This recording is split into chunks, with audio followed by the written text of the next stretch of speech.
Je rêve d'un corridor reliant le Grand Katanga au Grand Kasaï, au Grand Bandundu, à Kinshasa, au Congo central, jusqu'au port en eau profonde de Banana.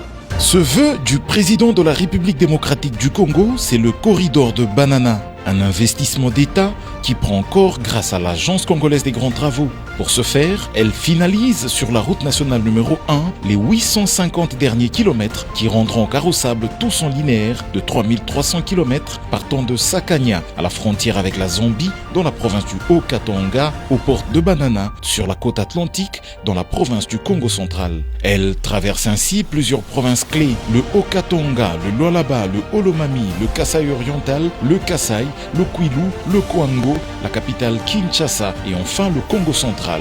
Avec le corridor de Banana, les opérations liées à l'importation comme à l'exportation se feront dans un seul pays, la République démocratique du Congo.